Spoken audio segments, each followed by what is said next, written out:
बड़ी खबर के सह प्रायोजक हैं doctor ortho Ayurvedic oil and capsule, जोड़ों के दर्द की बेजोड़ दवा।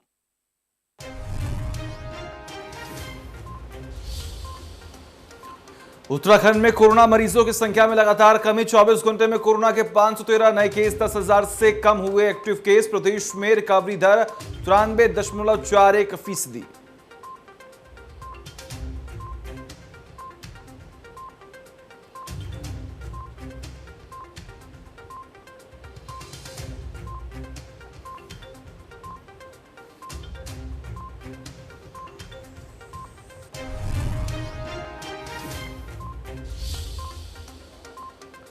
उत्तराखंड में ब्लैक फंगस का कहर जारी। ब्लैक फंगस के मरीजों की संख्या हुई 335।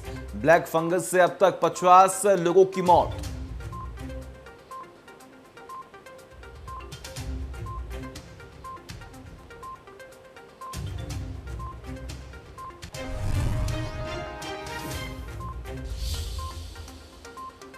तीर्थ कैबिनेट में 14 प्रस्ताव पर लगी मुहर। पर्यटन व्यवसायियों को राहत। वात्सल्य योजना को मिली मंजूरी। कोविड में माता पिता को खो चुके बच्चों का सहारा बनेगी सरकार।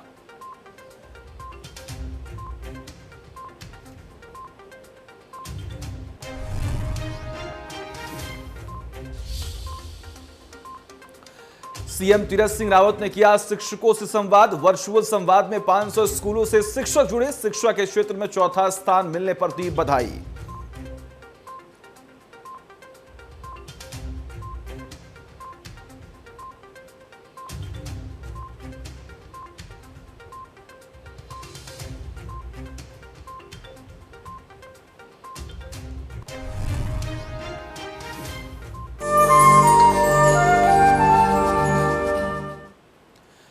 नमस्कार, इंडिया न्यूज देख रहे हैं आप और मैं हूं आपके साथ सचिन दुबे। देवभूमि लाइव की शुरुआत करेंगे बड़ी खबर के साथ। हल्द्वानी से बड़ी खबर, दशमोत्तर छात्रवृत्ति घोटाला मामला। जी हां, पुलिस ने मोहन गिरी को किया गिरफ्तार। छात्रवृत्ति घोटाले में 8वीं गिरफ्तारी। समाज कल्याण निदेशक के दफ्तर से किया गिरफ्तार।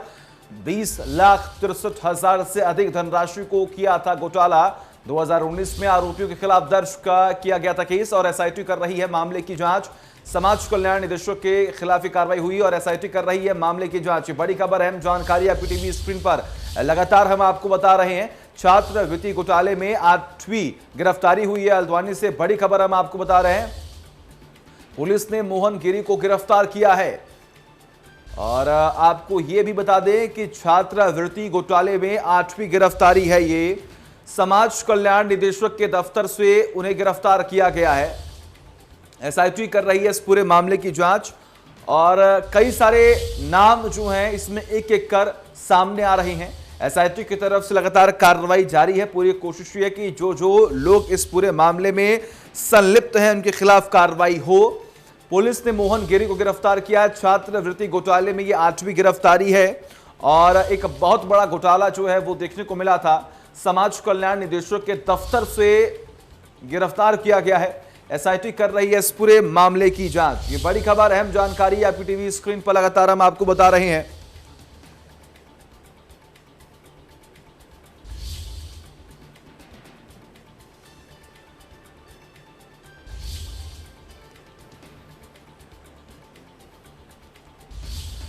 तमाम जानकारी के लिए हमारे साथ ताराचंद जोशी जुड़े हुए हैं। ताराचंद, फिलहाल क्या अपडेट है? 8वीं गिरफ्तारी हो चुकी है। जी देखिए, समाज कल्याण निदेशक के ऑफिस से ये गिरफ्तारी हुई है और इसमें एक अभियुक्त, एक आरोपी को गिरफ्तार इसमें किया गया है। मोहन गिरी गोस्वामी इनका नाम है और दशमोत्तर छात्रवृत्ति घोटाला जो हुआ था उसको लेकर ये गिरफ्तारी है। आपको बताते हैं कि 2019 का ये घोटाला है, जबकि इसमें 20 लाख से भी ज्यादा धनराशि का घोटाला हुआ था और इसमें बच्चों को छात्रवृत्ति के नाम पर पैसे देने को लेकर ये घोटाला हुआ था और फर्जी तरीके से ये घोटाला किया गया था, जिसको लेकर अब ये गिरफ्तारी हुई है। और कुल मिलाकर छात्रवृत्ति घोटाला जो है इसमें 8वीं गिरफ्तारी अब तक पुलिस की तरफ से हुई है। फिलहाल अब जो आरोपी गिरफ्तार किए गए हैं गोस्वामी, उनको पुलिस की रिमांड पर हैं और उनसे पूछताछ की जा रही है और पता लगाया जा रहा है कि और भी कितने लोग इस मामले में शामिल हैं और उनके खिलाफ भी आगे की कार्रवाई पुलिस करेगी। ठीक है। ऐसे में अगर हम बात करें तो एसआईटी इस पूरे मामले की जांच कर रही है। क्या और भी नामों के खुलासे हो सकते हैं क्या इस पूरे मामले में, इस पूरे प्रकरण में? जी देखिए, 2 साल से ज़्यादा समय इसमें हो गया है जब एसआईटी को ये मामला सौंपा गया है, और एसआईटी लगातार इसमें लोगों को गिरफ्तार कर रही है और 8वीं गिरफ्तारी अब हुई है। और हो सकता है कि क्योंकि कुछ टाइम के बाद ये गिरफ्तारियाँ हो रही हैं, तो अब मोहन गिरी गोस्वामी पकड़े गए हैं, तो इनसे भी अब पूछताछ होगी, और इनके तार भी यदि किसी से कोई लिंक हुआ होगा तो वो भी इस जानकारी जो जांच में सामने आएगा, और उसको लेकर हो सकता है कि और भी गिरफ्तारियां इसमें हों।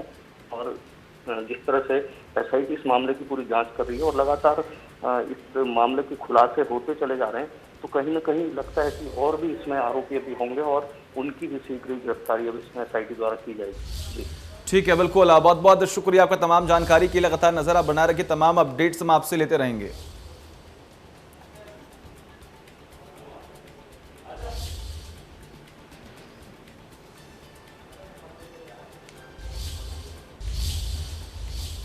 आगे बढ़ेंगे। उत्तराखंड में बुधवार को कोरोना के 513 नए मामले दर्ज किए गए। भाई, कोरोना के एक्टिव केस की संख्या 10,000 से नीचे पहुंच चुकी है। एक दिन में 22 मरीजों की मौत हुई है।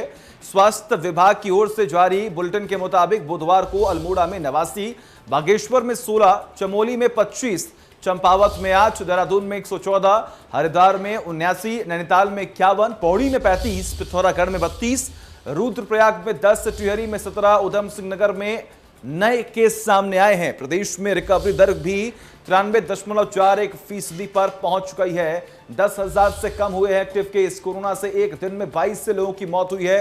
ये बड़ी खबर हम आपको बता रहे हैं। प्रदेश में रिकवरी दर 93.41% हुआ। और आपको ये भी जानकारी दें कि जो लगातार सरकार की तरफ से नीति अपनाई जा रही थी, उन तमाम नीतियों का फायदा जो है अब वो देखने को मिल रहा है, उसका असर देखने को मिल रहा है। जो प्रतिबंध लगाया गया था उसका असर देखने को मिल रहा है। संक्रमण को रोकने के लिए लगातार सीएम योगी युद्ध स्तर पर कार्य कर रहे थे। टीम 9 के साथ लगातार बैठक कर रहे थे, तमाम अधिकारियों से मुलाकात कर रहे थे, जमीनी स्तर पर जा जाकर लोगों से ये अपील कर रहे थे कि आप सभी लोग ध्यान रखें, सावधानी बरतें। वर्चुअली मीटिंग कर रहे थे और अब कहीं ना कहीं जाकर इसका असर जो है, प्रतिबंध का असर और सख्ती का असर जो है वो देखने को मिल रहा है। इसी के साथ अगर बात करें तो खुद मुख्यमंत्री तीरथ सिंह रावत भी लगातार पूरी कोशिशें कर रहे थे कि संक्रमण को रोका जाए। लगातार वो भी लोगों से मुलाकात कर रहे थे, लोगों से बात कर रहे थे, तमाम अधिकारियों के साथ मीटिंग कर रहे थे, वर्चुअली लगातार लोगों से मुलाकात कर रहे थे। तमाम जो जनता है उनसे भी रूबरू होने की पूरी कोशिश की है मुख्यमंत्री तीरथ सिंह रावत ने। लेकिन जिस तरीके से खास तौर पर जो संक्रमण को रोका गया, जब कमी दर्ज की जा रही है, वो खास तौर पर इसीलिए क्योंकि प्रतिबंध जो है वो लगाया गया था। जो सख्ती है उसका असर यहां पर देखने को मिला है। और अब जब केसेस कम हो रहे हैं, जब एक्टिव केसेस कम हो रहे हैं, जब रिकवरी रेट बढ़ रही है, तो अब जाकर कहीं ना कहीं आम जनता के चेहरे खिल उठे हैं। अब एक एक कर अगर बात करें तो तमाम व्यापारियों को खुशी मिल रही है। तमाम योजनाएं जो लगातार बनाई गई थी सरकार की तरफ से, अब वो तमाम योजनाओं को जमीनी स्तर पर जनता तक पहुंचाने की पूरी कोशिश हो रही है। लेकिन इस बीच इंडिया न्यूज भी आप सभी से यह अपील करता है कि संक्रमण कम हुए हैं, रिकवरी रेट बढ़ रहा है, लेकिन अभी यह महामारी खत्म नहीं हुई है।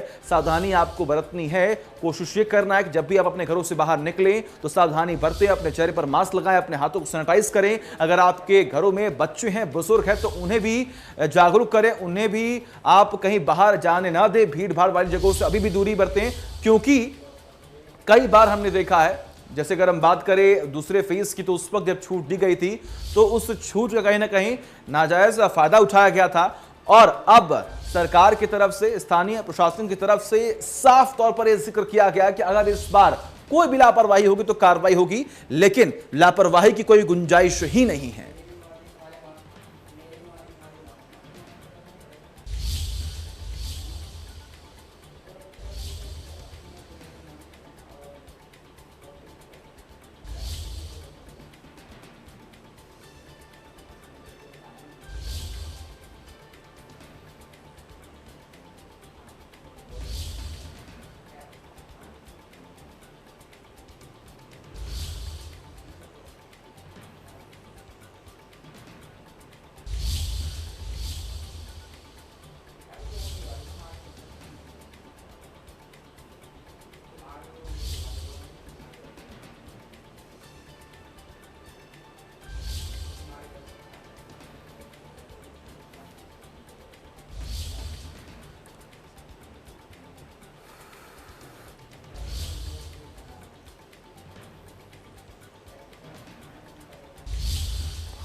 24 घंटे में कोरोना के केसेस में कमी दर्ज की गई। 10,000 से भी कम एक्टिव केसेस जो हैं वो देखने को मिले हैं।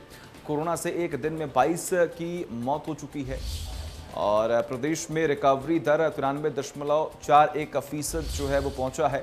कोरोना से अब तक 6,849 लोगों की मौत भी हो चुकी है। ये बड़ी खबर हम आपको बता रहे हैं, बड़ी और अहम जानकारी आपकी टीवी स्क्रीन पर कि आखिर किस तरीके से लगातार संक्रमितों की संख्या में कमी दर्ज की गई है।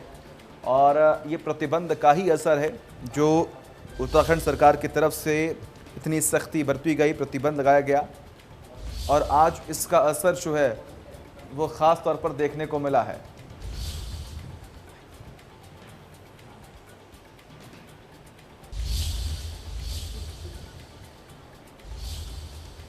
तो देहरादून से बड़ी खबर, 24 घंटे में कोरोना के 513 नए केस हैं और 10,000 से कम हुए हैं एक्टिव केस। आपको ये भी जानकारी दें कि कोरोना से एक दिन में 22 लोगों की मौत हो चुकी है और प्रदेश में रिकवरी दर जो है वो भी बड़ा है, यानी कि 93.41% जो है वो रिकवरी रेट पहुंचा है। कोरोना से अब तक आज 6,849 लोगों की मौत हो चुकी है। हालांकि सरकार की तरफ से ये ऐलान पहले ही कर दिया गया है कि जो भी अनाथ बच्चे हैं उनका सहारा अब सरकार बनेगी और लोगों की मदद जो है वो की जाएगी। हमारे साथ इस वक्त सुभाष जुड़े हुए हैं, हमारे साथ हमारे सहयोगी। सुभाष, फिलहाल अब हम देख पा रहे हैं उत्तराखंड में प्रतिबंध का असर हुआ, रिकवरी रेट में बढ़ोतरी हो रही है, संक्रमण भी अब कम होते हुए दिखाई दे रहे हैं। अब आने वाले वक्त में सरकार का अगला जो कदम है वो क्या हो सकता है? बिल्कुल, लगातार जिस तरीके से प्रदेश में अब कोरोना संक्रमित मरीजों का आंकड़ा धीरे धीरे कम होता हुआ नजर आ रहा, तो उम्मीद ये की जा सकती है कि 15 तारीख के बाद सरकार जो कर्फ्यू है प्रदेश में उसे खत्म कर सकती है। हालांकि कुछ महत्वपूर्ण निर्णय इस पर लिए जा सकते हैं, लेकिन बड़ी चीज ये है और उम्मीद ये की जा रही है जहां सबसे अधिक संख्या में लोग इकट्ठा होते हैं ऐसे क्षेत्रों को अभी खोला नहीं जाएगा, चाहे वो जिम हो, स्विमिंग पूल हो, सिनेमा घर हो। लेकिन सरकार कोशिश कर रही है कि इन लोगों के लिए भी कोई रास्ता सरकार द्वारा निकाला जाए। लेकिन बड़ी चीज यह है कि जिस तरीके से प्रदेश में अब मामले लगातार कम होते हुए जा रहे हैं, तो उससे कहीं न कहीं एक अच्छी खबर है कि कोरोना की जो दस्तक प्रदेश में बहुत तेजी से फैली थी वो धीरे धीरे कम होती हुई नजर आ रही है। और यही प्रदेश सरकार भी चाहती है और स्वास्थ्य विभाग भी कोशिश कर रहा है कि जो दर है वो और कम होती हुई नजर आए, ताकि जो लोग हैं वो फिर से अपने कार्य कर सकें। जिन लोगों का रोजगार दुकानों से चलता था उन लोगों का रोजगार फिर से शुरू हो पाए। जी ठीक है, बिल्कुल। और ऐसे में अब जो आम जनता है कहीं न कहीं उनके लिए भी तमाम योजनाएं सरकार की तरफ से लाई जा रही, जैसे हमने कल देखा था किस तरीके से कैबिनेट की बैठक हुई थी और बैठक में ये महत्वपूर्ण फैसला लिया गया कि जो अनाथ बच्चे हैं उनका सरकार जो है वो सहारा बनेगी। तो ऐसे और कौन कौन सी योजनाएं हैं जो सरकार इस महामारी के दौर में स्पेशली आम जनता के लिए लेकर आ रही है, जिसका फायदा आम जनता को मिलेगा?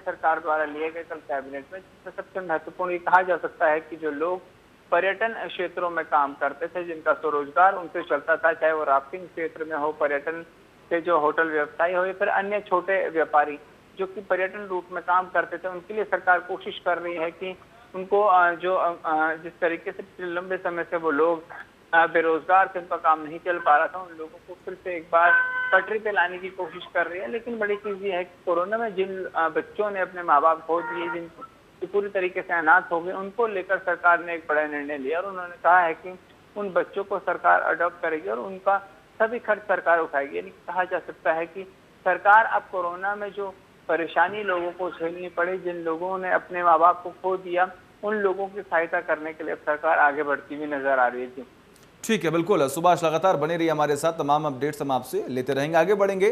देहरादून से बड़ी खबर है, उत्तराखंड में ब्लैक फंगस का भी कहर लगातार जारी है। ब्लैक फंगस के मरीजों में लगातार अब बढ़ोतरी हो रही है। ब्लैक फंगस के मरीजों की संख्या अब 335 हुई है। ब्लैक फंगस से अब तक 50 लोगों की मौत भी हो चुकी है। जी हाँ, ये बड़ी खबर हम आपको बता रहे हैं, ये बड़ी खबर, अहम जानकारी। ब्लैक फंगस के मरीजों की संख्या 335 हुई है।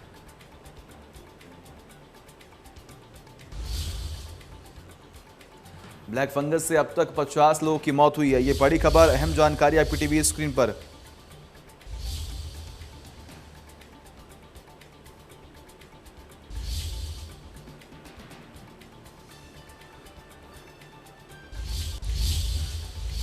और तमाम जानकारी के लिए हमारे साथ हमारे सहयोगी सुभाष जुड़े हुए हैं। सुभाष, एक तरफ महामारी का दौर, हालांकि संक्रमितों की संख्या में कमी दर्ज की जा रही है, लेकिन वही दूसरी ओर ब्लैक फंगस के दस्तक की वजह से अब एक दूसरा खौफ जो है वो आम जनता के बीच में देखने को मिल रहा है।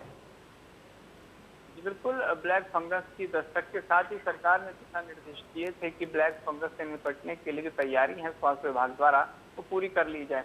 लेकिन अगर जिस तरीके से बात करें, पिछले दिनों में ब्लैक फंगस के जो मामले बढ़े हैं और अब लगभग 335 मामले पूरे प्रदेश में ब्लैक फंगस के अभी तक पाए गए, तो कहा जा सकता है कि अब ब्लैक फंगस भी धीरे धीरे अपने पैर पसारता हुआ नजर आ रहा है। लेकिन सरकार ने ब्लैक फंगस को देखते हुए पहले ही निर्णय ले लिए थे कि ब्लैक फंगस का जो इलाज है वो जिन अस्पतालों में किया जाएगा उसकी लिस्ट सरकार द्वारा जारी कर दी थी, ताकि जो मरीज है उनको भटकना ना पड़े। इसके साथ ही उन अस्पतालों में जो इंजेक्शन है या फिर दवाई की व्यवस्था है ब्लैक फंगस से निपटने के लिए, वो स्वास्थ्य विभाग को निर्देशित किया था कि सभी व्यवस्थाएं पूरी कर ली जाए। तो कहा जा सकता है कि सरकार ने ब्लैक फंगस की दस्तक के साथ ही तैयारियां जरूर शुरू कर ली, लेकिन जरूरी चीज ये है कि अभी भी ब्लैक फंगस बहुत तेजी से प्रदेश में बढ़ रहा है और उम्मीद की जा सकती है कि आने वाले दिनों में ब्लैक फंगस से निपटने के लिए सरकार कोई और ठोस नियम निकाल सकती है। जी ठीक है, बिल्कुल।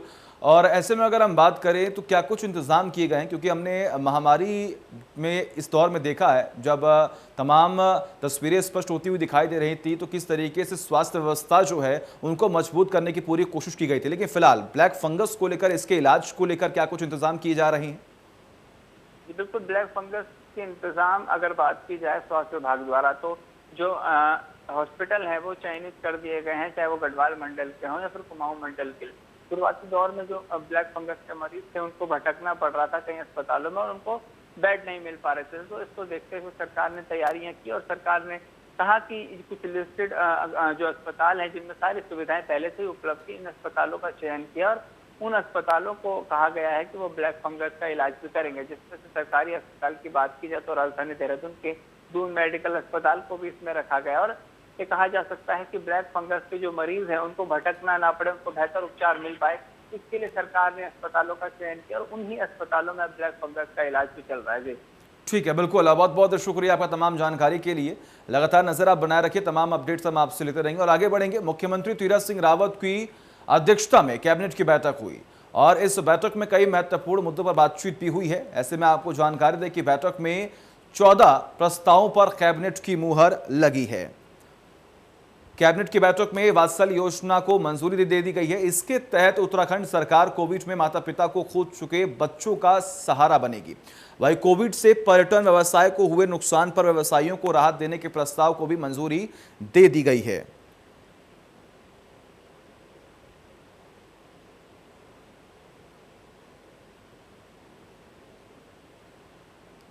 और travels, tour operator, rafting guide आदि को आर्थिक सहायता दी जाएगी। पर्यटन में नवीनीकरण शुल्क माफ किया जाएगा। कोविड की स्थिति को देखते हुए मुख्यमंत्री स्वरोजगार योजना को मंजूरी दी गई है। इससे 20,000 लोगों को फायदा होगा। इसके लिए 10 करोड़ रुपए का खर्च आएगा, जिसमें 5 करोड़ रुपए हंस फाउंडेशन देगा। छोटे कार्यों को बढ़ावा दिया जाएगा। 10,000 से 15,000 रुपए के प्रोजेक्ट पर 5,000 रुपए का अनुदान दिया जाएगा। वही शिल्पकार प्रोत्साहन योजना जारी रहेगी। कैबिनेट ने योजना की अवधि को 5 साल बढ़ाया है।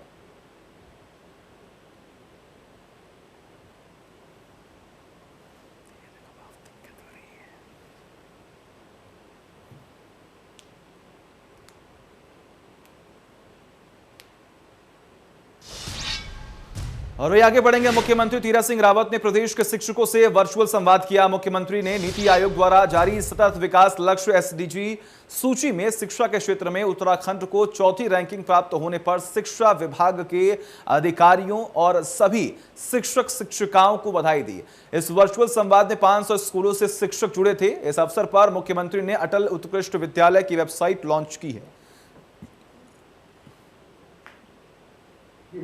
साक्षरता के अंदर आज भी हम लोग उत्तराखंड में नंबर 2, नंबर 3 है और मैं कह सकता हूं कि आज हर क्षेत्र में उत्तराखंड ने अपना स्थान बनाया। उसकी एक पहचान बनी है और वो पहचान इसी शिक्षा के कारण बनी है। शिक्षा अच्छी मिलेगी, अच्छा पठन पाठन होगा तो निश्चित है कि आगे जिस क्षेत्र में भी यह विद्यार्थी जाएगा तो वो अच्छा स्थान पाएगा, नाम कमाएगा और देश का भी नाम और वहीं पूर्व मुख्यमंत्री त्रिवेंद्र सिंह रावत नई दिल्ली के दौरे पर थे। त्रिवेंद्र सिंह रावत नई दिल्ली में केंद्रीय रक्षा मंत्री राजनाथ सिंह और अखिल भारतीय सह संपर्क प्रमुख रामलाल से शिष्टाचार भेंट की है। इसके बाद उन्होंने भाजपा के राष्ट्रीय अध्यक्ष जेपी नड्डा से भी मुलाकात की। उनके दिल्ली दौरे को लेकर सियासी हलकों में तमाम तरह की चर्चाएं हैं। माना जा रहा है कि केंद्रीय नेतृत्व उन्हें संगठन में कोई अहम जिम्मेदारी दे सकता है।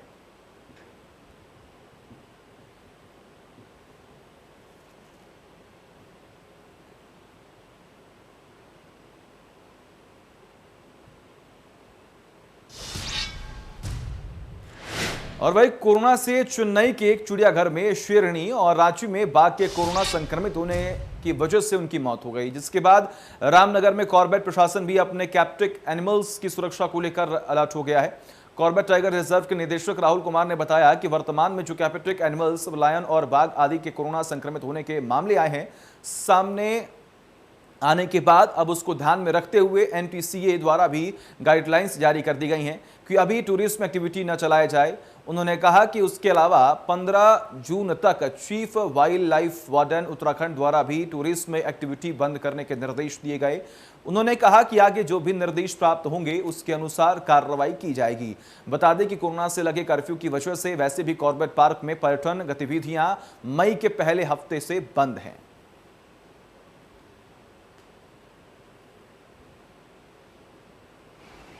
भी इस कार्यालय को हाथियों के कोविड संक्रमण की तो कोई सूचना नहीं है, परंतु टाइगर और कैप्टिव टाइगर और कैप्टिव लायन के कोरोना से संक्रमित होने की सूचना प्राप्त है। और जो भी हमारे कैप्टिव एलिफेंट्स हैं और कैप्टिव एनिमल्स हैं उसमें उनके देखभाल के लिए प्रॉपर केयर किया जा रहा है और जो भी कोविड के प्रोटोकॉल्स हैं उसको फॉलो किया जा रहा है। जो भी उनके केयर टेकर्स हैं कैप्टिव एनिमल्स के, वो उनको रेगुलर बेसिस पे उनकी टेस्टिंग भी हो रही है और उनका जो इंटरेक्शन है वाइल्ड एनिमल से उसको भी कंट्रोल्ड एनवायरनमेंट में किया जा रहा है ताकि किसी भी तरह की संक्रमण की और इंसानों के बाद कोरोना संक्रमण वन्य जीव में भी पैर पसारने लगा है। चेन्नई में 28 हाथी कोरोना संक्रमित पाए जाने के बाद उत्तराखंड में हाथियों के संवर्धन एवं संरक्षण को लेकर विश्व में मशहूर राजाजी टाइगर रिजर्व पार्क में भी कोरोना वायरस के संक्रमण की रोकथाम के लिए कई उपाय किए जा रहे हैं। पार्क निदेशक डीके सिंह ने बताया कि कोरोना वायरस के संक्रमण को देखते हुए पहले से ही पर्यटकों के लिए बंद कर दिया गया है। रोज पार्क की टीमें जंगल में गश्त कर रही हैं। अभी तक इस पार्क में कोई भी वन्य जीव में संक्रमण का मामला सामने नहीं आया है। पार्क प्रशासन अपनी तरफ से पूरा एहतियात बरत रहा है।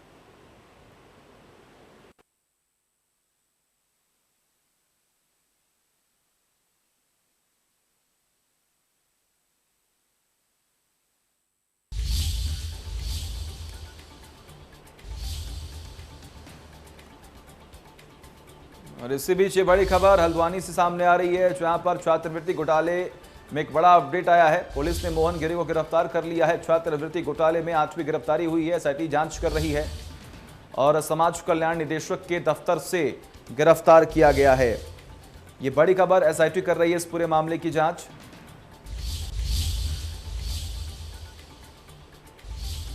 ये बड़ी खबर हम आपको बता रहे हैं हल्द्वानी से। दशमोत्तर छात्रवृत्ति घोटाला मामला, पुलिस ने मोहन गिरी को गिरफ्तार किया है। पुलिस ने कार्रवाई करते हुए, एसआईटी की टीम ने कार्रवाई करते हुए इस पूरे मामले में 8वीं गिरफ्तारी कर ली है। आपको ये भी जानकारी दें कि समाज कल्याण निदेशक के दफ्तर से ये गिरफ्तार किया गया।